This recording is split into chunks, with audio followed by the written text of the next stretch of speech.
Mrs. Marshall is one of my heroines, and we're going to be making one of my favourite of her recipes, cucumber ice cream. I've got some tenderised cucumber here that I've boiled in water and sugar. And Alan, could you just pass me half a glass of the ginger wine, please? Half a glass. Coming up. It's one of those things that you find in the back of your cupboard, isn't it, every so often? Ginger wine. It's there.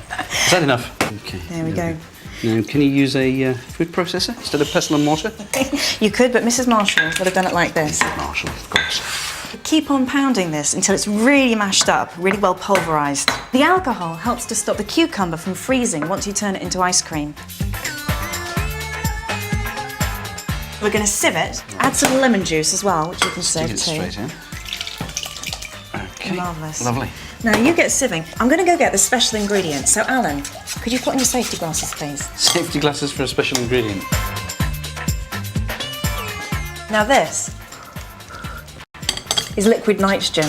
It's just like nitrogen gas from the air around you, but it's been liquefied, so it's really, really cold. Minus 196 degrees centigrade.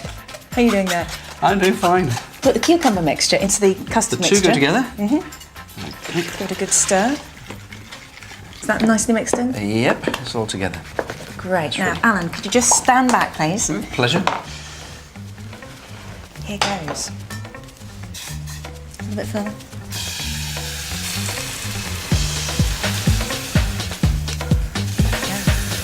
And it's okay just to tip this directly into the mixture. Now it's important to keep on stirring because you still have to break up all those ice crystals. And the liquid nitrogen is turning into a gas. And as it changes state, it quickly pulls away all the heat energy from the ice cream mixture and turns that into a solid. So what's with the noise? The bubbling is just the liquid nitrogen boiling away and turning into a gas. And all that steam, that's not the nitrogen, that's water vapour just from the air around that's quickly being turned effectively into a cloud. But don't try looking for liquid nitrogen with the wafers and cones at your local supermarket. It's only available to experts. There we go, some ice cream. Before Mrs. Marshall created edible cones, ice cream was sold to customers in a very different way. They used to sell it in very small glasses, and it was usually about a penny a portion, and these little glasses were called penny licks. And this is the penny lick. This is the meanest one I've ever seen. As you can see, the glass comes almost up to the top, so there'd be very little ice cream in there. It would simply sit on the top. They would serve the ice cream in there. You would then lick it out, hand it back to the vendor, who would then use it. It might get wiped, it might not get wiped. And you can imagine in the summer, by 5 in the evening, the sort of level of infection from that was absolutely extraordinary. They were ultimately banned because they spread tuberculosis. When Walls went into the ice cream business in 1922, they needed to find a method of direct selling that was efficient and hygienic. In those days, lots of people were hawking their products around the streets, and Walls thought obviously this would work for ice cream. And this was the first real mobiling hawking operation that we had as a business. Up till 1939, Walls were selling their ice cream from trikes, and they had some 8,500 of these operating from some 162 depots across the country. You can only pedal one of these things so far in a day, and in the end they decided to go more motorised. Walls developed a fleet of vehicles travelling around the streets, and the drivers of those vehicles were called the Wallsies, with exactly the same livery, stop me and buy one. One of the ways that people used to signal that they would like some ice cream is they had a white card with a blue W on the card, and they put that in their front window, and the driver would go and knock on the door and sell them their requirements. And the very British ice cream van was born. But the two-wheeler didn't give up that easily.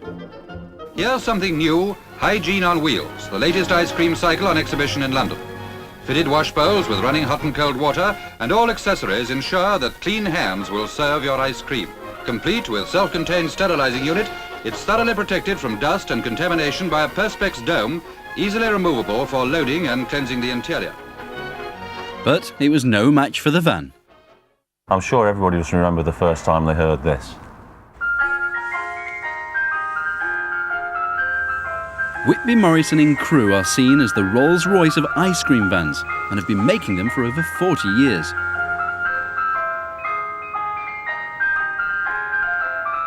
There have been motorised ice cream vans from the 1920s almost, but only in significant numbers from the 1950s. There's no country in the world that has the number of ice cream vehicles that we have.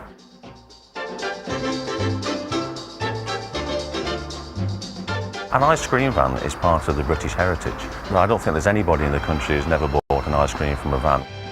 But in the early days, they only sold hard scoop ice cream. No sign of Mr. Whippy or Mr. Softy. The scoop ice cream was limited to just vanilla ice cream straight from the fridge in the back of the van. But in the 1950s, soft ice cream came along, which was freshly made from a machine. And of course, everybody wanted to put it onto a mobile ice cream van. For the ice cream man, the only option was to have an extra engine fitted in the back of the van to power the soft ice cream machine. The problem was, they were bulky, expensive, and not always reliable. My dad came up with an idea to produce such technology, but at a much lower cost. He invented what we now know as the direct drive system. Ice cream man upon my street. This is the direct drive system, the part that you see painted blue, driven from the vehicle engine through the crankshaft into the vehicle, and then via this shaft in the bottom here into the soft ice cream machine. The machine aerates it beats it, it whips it, and obviously it refrigerates it. Within 2 to 3 minutes, depending on the type of machine, ice cream is made. So, I love your chimes, they're real and they're raw. Every ice cream man needs his own van, but they don't come off the peg. It takes a dedicated team a week to build one from the chassis up to exact specifications. Every item in the van is carefully constructed and fitted by hand. An ice cream van will set you back anything between £13,000 and £30,000. Then of course we've got to paint it, we've got to do the artwork, the sign writing. Almost every vehicle is made to order, it's handmade. There are no two that are identically the same. In the 1960s, the market was probably 1,000 vehicles per year, but these days it's probably restricted to about 250, but 250 very special handmade vehicles. Now the ice cream's been in the freezer for about 20 minutes. And what I'm going to do is just beat it with a fork. There are tiny crystals of pure ice growing in there, and if you don't stir it, they get bigger and bigger till you end up with really sharp, spiky crystals that just don't feel very good in your mouth. You also need to stir to add lots of air to keep the ice cream nice and light and stop it from becoming a hard, solid block of ice. Now this process you have to do every 20 minutes until the ice cream becomes that hard you can't do it anymore.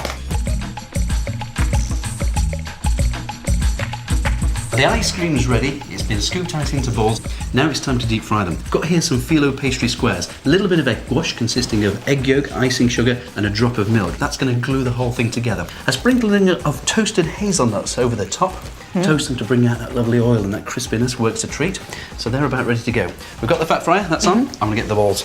Make sure the fat fryer is really hot, about 190 degrees centigrade. Otherwise it soaks into the phyllo and you get a really oily mass before it's had a chance to cook. Let's bring these over.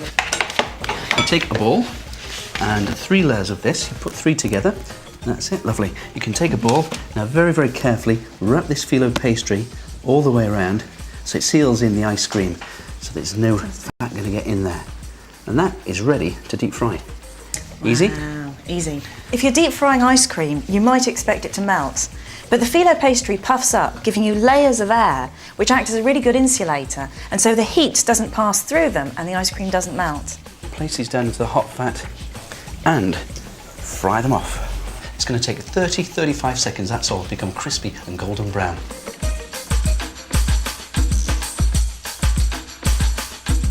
We're using vanilla ice cream in my recipe, and that's the top choice for 90% of us in the UK. It's also the world's favourite flavour. Do you really like it? Do you really like it? We're loving it, loving it, loving it. We're loving it like this. Vanilla wasn't even a flavour known to the Europeans before we went and discovered the Americas. And I think probably somewhere along the way somebody decided that vanilla and milk worked very well together. There's nothing inherent about vanilla and ice cream. It's something that we've learned to associate. Do you really like it? Is it wicked? We've looked at the popularity of vanilla flavours around Europe, and the fact is that there is no vanilla flavour that everybody will agree is a universal standard. Like it. We're loving it, loving it, loving it. loving it, we're loving it like These days there is a bewildering choice in ice cream with an extraordinary range of flavours. Flavour is nature's way of letting food communicate with us. It tells us to do one of two things when we put food in our mouths. Either we should swallow it or we should spit it out. And the only communication we're getting from the food is flavour. But we get it through all five senses. If you detect a slight smell, then you sniff. And what we detect in our nose are changes in flavour concentration. The touch of the product, whether it's hot, whether it's cold. When you look at food, you have an expectation of what it's going to taste like. If we see an ice cream coloured like chocolate and then we eat it and it suddenly is banana, it would be a shock unless you'd always eaten brown banana flavoured ice cream. All of these, including from our ears, the sound of the crunchiness, build to give us the whole overall impression of flavour. We learn to expect what it is that we're about to eat, and if it meets the expectations, okay, we go to the next phase, we swallow it.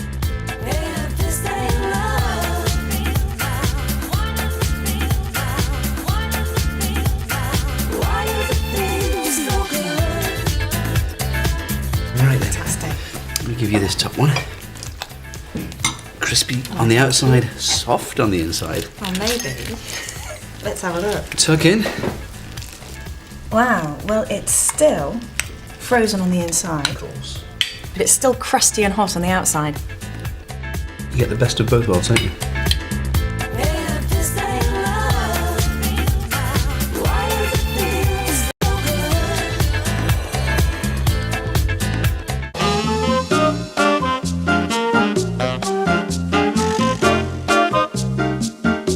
At 8 tonight on UK TV Style, DIY SOS looks at some people who really should have got someone else to do it for them. Next on Food, though, we dive into ice cream. You never wondered about food.